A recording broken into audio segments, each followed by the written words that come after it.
Bismillahirrahmanirrahim. Assalamualaikum warahmatullahi wabarakatuh. Pemirsa, jumpa lagi di Jalan Buku Channel, channel dengan moto The Power of Literasi. Kali ini kita akan berbincang terkait buku kami yang terbaru dari salah satu dari trilogi buku inspiratif. Itu adalah buku Ketika Hati Berkhidmat. Ini dia, pemirsa. Nah, buku ini ditulis berdasarkan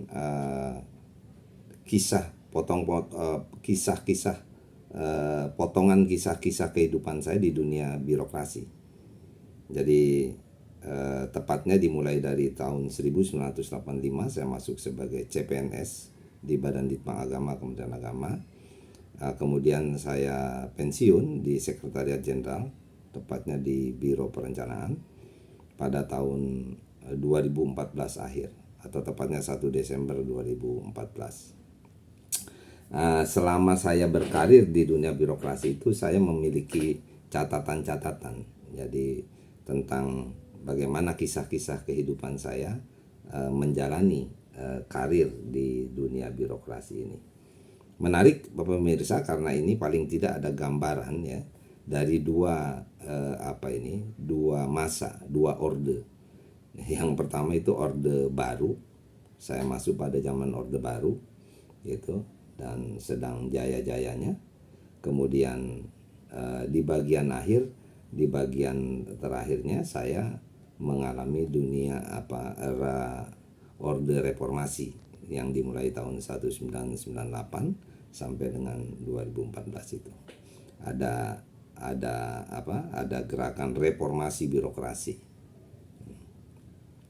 Pemirsa, buku ini saya tulis berdua dengan Pak Hasan M. Nur gitu, yang sebetulnya sekarang sudah dimulai acara bedah buku Ketika Hati Berkhidmat ini sedang dilakukan oleh Pak Hasan M. Nur dan Pak Derwanto. Kali ini saya ingin memberikan ulasan singkat saja secara keseluruhan apa sih isi secara keseluruhan buku Ketika Hati Berkhidmat itu. Pemirsa, buku ini ada 5 bagian. Bagian pertama diberi judul Inisiatif dan Apresiasi. Jadi inisiatif disandingkan dengan apresiasi. Kenapa saya mengungkap persoalan inisiatif dan apresiasi?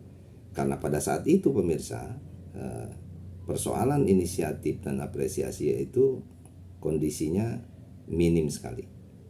Karena itu pada bagian ini kami membuat 5 sub judul. Pertama, Singkong dan Durian. Judul ini sebetulnya saya ingin menyampaikan bagaimana cara mengembangkan sikap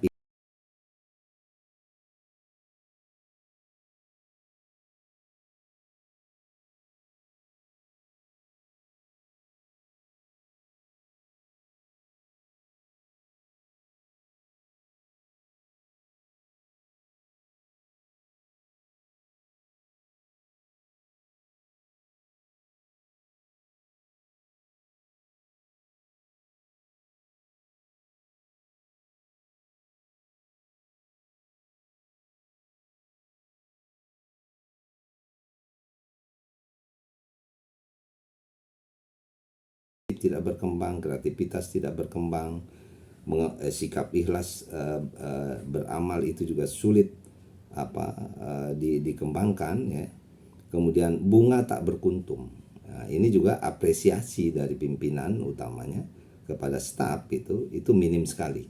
Jadi banyak prestasi-prestasi staf misalnya yang ya begitu saja, tidak terlalu dihiraukan. Padahal mestinya itu kan diapresiasi untuk bagaimana memberikan kepuasan kerja kepada staf ya, agar pada gilirannya dia akan meningkatkan lagi kualitas atau kinerjanya untuk lebih baik lagi. Itulah kira-kira kondisi objektif pada saat itu yang kami tulis di bagian pertama. Pada bagian kedua pemirsa, saya menulis profesionalisme dan proteksionisme. Lagi-lagi profesionalisme kita sandingkan dengan proteksionisme. Nah, di sini itu kita bicara tentang bagaimana pengembangan profesionalisme itu sulit sekali, ya. dibatasi oleh berbagai hal yang akibatnya gitu profesionalisme tidak berkembang seperti yang diharapkan gitu. Ini kondisi objektif pada tahun 80-an memang seperti itu gitu. Nah, oleh karena itu kami beri judul di sini ada Manikam di Pualam Sari. Artinya apa? Kita ingin menggambarkan di sini bagaimana susahnya membuat kerja yang berorientasi pada kualitas gitu. Jadi rendah sekali. Yang penting tuh ya pekerjaan asal selesai, asal Bapak senang gitu ya. Asal ya itu tadi. Jadi tidak berorientasi pada kualitas kerja. Kalau berorientasi pada kualitas kerja kan ada kompetisi, ada persaingan sehat di dalam bagaimana menyelesaikan pekerjaan-pekerjaan yang berkualitas gitu. Gitu. Kemudian ada judul juga emas bungkal diasah. Ini integritas juga rendah, gitu ya. Jadi pekerjaan itu ya mohon maaf umumnya dilakukan dengan integritas yang kurang memadai, gitu. Ada berdiri di ujung sajadah, artinya kita ingin menggambarkan bagaimana bekerja yang solutif ya, memberikan jalan keluar, mendirikan cara-cara memberikan jawaban terhadap persoalan-persoalan yang ada secara akademik ya, secara bertanggung jawab gitu, secara ilmiah. Nah itu sulit juga. Jadi kalau maunya ini ya sudah itu yang harus dijelaskan gitu loh. Jadi sulit sekali untuk dikembangkan semacam diskusi atau apa. Jadi sifatnya memang sangat instruktif. Berjudul berikutnya misalnya Buayan Sang Bidan. Nah ini sebetulnya kami ingin mengungkapkan bagaimana sulitnya mengembangkan inovasi. Jadi inovasi itu juga miskin ya, kurang ya. Jadi begitu. Pada judul berikutnya Tabir Kepingan Kuasa. Di sini ada sebetulnya pada bagian pertama dan bagian kedua itu pemirsa adalah kondisi objektif ya. Berbagai keterbatasan, berbagai persoalan, berbagai kekurangan yang ada pada saat itu yang harus kita cermati, harus kita hadapi, harus kita kelola gitu ya, dengan prinsip-prinsip profesionalisme ya, dengan prinsip-prinsip orientasi berkualitas, dengan integritas yang tinggi dan seterusnya dan seterusnya.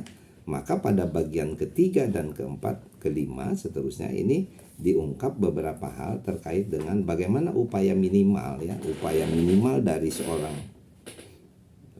tokoh dan seorang penulis di dalam hal ini untuk melakukan hal-hal terhadap perbaikan terhadap hal-hal yang kita alami pada masa-masa awal kita memasuki dunia kerja itu. Nah, seiring dengan kesempatan dan amanah yang diberikan kepada kami, itu ada beberapa hal yang bisa dikembangkan, dicoba untuk bagaimana meminimalkan persoalan-persoalan yang kita angkat pada bagian pertama dan kedua itu, pemirsa. Pada bagian ketiga kita bicara kepedulian dan keberpihakan. Nah, jadi ini kan kelihatan sekali bagaimana kontrasnya dengan bagian pertama dan kedua tadi. Kita mencoba bagaimana membangun kepedulian dan keberpihakan. Keberpihakan kepada kebenaran, pada kualitas, pada integritas, pada semangat untuk berkembang dan seterusnya dan seterusnya. Jadi itu makanya di sini ditulis kebersamaan sebagai identitas.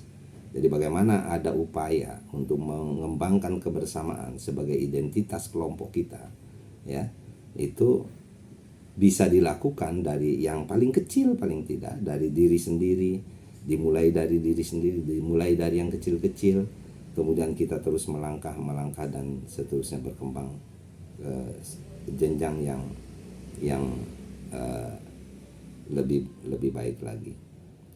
Menghargai kinerja teman. Nah, kalau tadi kan miskin apresiasi, sekarang dikembangkan bagaimana sejak dini itu, sejak kecil, sejak pegawai itu baru masuk, kita coba untuk apresiasi gitu loh, terhadap apa yang dikerjakan itu. Kalau memang positif, Kalau memang bermanfaat, bermakna, maka kita harus objektif. Kita beri apresiasi gitu. Itu pemirsa. Jadi yang ketiga, memperjuangkan kesejahteraan. Nah, ini juga persoalan. Kesejahteraan ini ya umumnya kan minim. Apalagi kami di lembaga penelitian dan pengembangan itu biasanya anggarannya itu paling kecil ya. Gitu. Jadi paling sedikit porsi kesejahteraannya itu kalau dibandingkan dengan unit-unit kerja yang lain.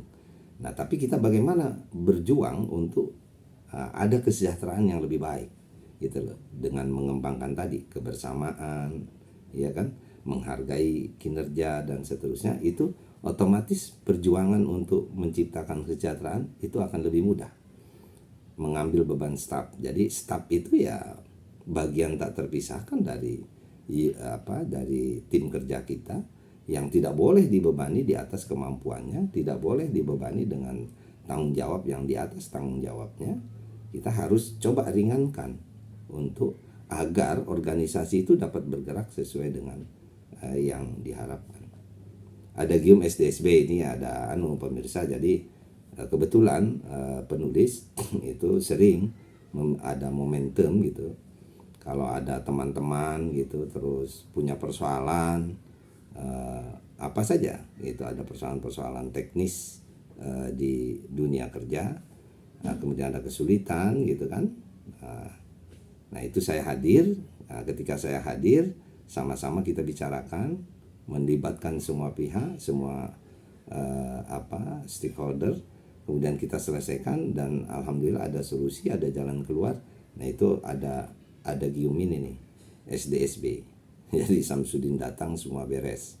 Mungkin karena beberapa kali terjadi seperti itu, sebagian teman-teman berteriak melontarkan ini SDSB. Dulu itu SDSB itu undian harapan, ada uangnya, jadi judi dia. Nah, ini bukan, ini SDSB itu ada Gium aja. Pada bagian keempat pemirsa, kita bicara investasi dan kaderisasi. Jadi investasi dan kaderisasi ini kita sandingkan juga. Jadi bagaimana kita melakukan kaderisasi di organisasi agar ada kesinambungan ya, kepemimpinan gitu kan, ada kesinambungan pengelolaan program, semangat ya, ada kesinambungan bagaimana melanjutkan kebersamaan, bagaimana melanjutkan apresiasi, mengembangkan inovasi, kemudian kreativitas, inisiatif, itu semua dikembangkan untuk bagaimana agar terjadi kaderisasi yang bagus, kaderisasi yang optimal. Itu makanya di sini ada memelihara anak nakal dalam tanda petik. Kemudian ada rombongan manusia unik dalam tanda petik. Investasi modal sosial, jaringan generasi unggul. Generasi unggul ini pemirsa adalah generasi senior di atas kita, yang kita timba, yang kita ambil, yang kita minta dukungannya, kemudian warisannya, bagaimana mereka itu mengembangkan kepemimpinan, mengembangkan organisasi, mengembangkan kaderisasi pada zamannya gitu loh. Kita ingin mengambil pelajaran-pelajaran berharga dari tokoh-tokoh itu sehingga kita bisa meneruskan untuk kaderisasi kita ke depan yang lebih baik lagi. Menyiapkan anak ideologis. Nah, ini juga kaderisasi yang punya peranan sangat penting sehingga berikutnya organisasi tidak kekurangan sumber daya manusia yang diperlukan ya, yang mempunyai keunggulan ya, yang mempunyai kemampuan, kompetensi yang memadai untuk memimpin pada masa-masa yang akan datang. Pada bagian kelima pemirsa, itu ada inspirasi dan aspirasi. Jadi bagaimana kita bertindak, berbuat untuk menjadi inspirasi bagi sesama kita, bagi kerabat kerja gitu, dan sekaligus juga bagaimana menyalurkan aspirasi-aspirasi yang berkembang gitu untuk kemajuan organisasi gitu lah. Itu sebabnya di sini ditulis menarik rambut dalam tepung. Menarik rambut dalam tepung ini sebetulnya lebih kepada bagaimana kita melakukan telaah staf gitu ya, yang optimal, yang penuh tanggung jawab, didukung dengan semua data-data peraturan, kebijakan dan lain sebagainya, sehingga masukan-masukan, saran-saran yang diberikan kepada pimpinan itu adalah saran-saran yang memang benar-benar terbaik, penuh tanggung jawab itu untuk kemajuan organisasi ke depan. Bukan untuk asal pimpinan senang, bukan begitu. Tapi bagaimana agar organisasi ini bisa berkembang sesuai dengan tuntutan perkembangan zamannya. Menulis di atas air ini pemirsa adalah bagaimana kita sulitnya membawa aspirasi-aspirasi teman-teman kerja ini untuk mengembangkan organisasi. Kadang di tingkat pimpinan begini orientasinya, sementara di tingkat bawahnya itu lain gitu.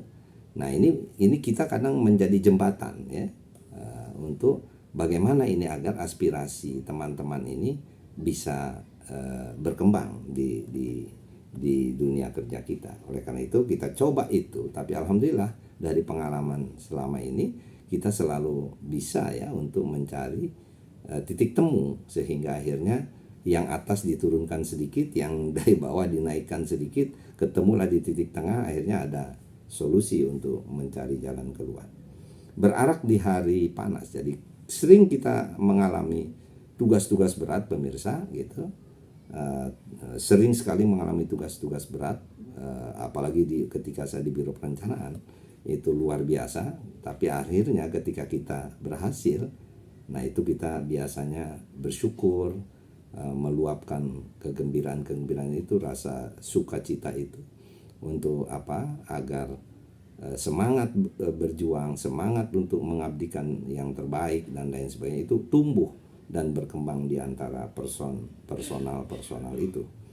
Jadi itu berarak di hati panas. Rebah ditindih, tegak dituntun, ini persoalan gambaran saja, anggaran pada waktu itu, di mana anggaran pendidikan di Kementerian Agama itu kalau dibanding dengan pendidikan di instansi lain itu tidak berimbang. Oleh karena itu kita merasa seolah-olah kalau yang lemah ya makin ditindih, kalau yang besar itu makin dituntun. Jadi rebah ditindih, tegak dituntun itu. Dan terakhir meniti di riam sejarah. Itu pemirsa kira-kira secara keseluruhan isi buku Ketika Hati Berkhidmat ini kami sampaikan. Lagi-lagi ini adalah kami harapkan agar pemirsa, terutama para generasi penerus, generasi muda yang ingin mengambil banding ya dengan pengalaman saya secara pribadi, mungkin juga teman-teman juga punya pengalaman yang lebih baik lagi, yang lebih bermakna, tidak lain adalah untuk bagaimana agar unit kerja kita, kalau ini khusus di Kementerian Agama, berarti mudah-mudahan Kementerian Agama ke depan bisa lebih berperan lagi sesuai dengan tugas fungsinya, dan sebagai pembina umat dan bangsa ke depan yang lebih baik lagi. Saya kira begitu, kurang lebihnya mohon maaf. Billahi taufiq wal hidayah. Wassalamualaikum warahmatullahi wabarakatuh.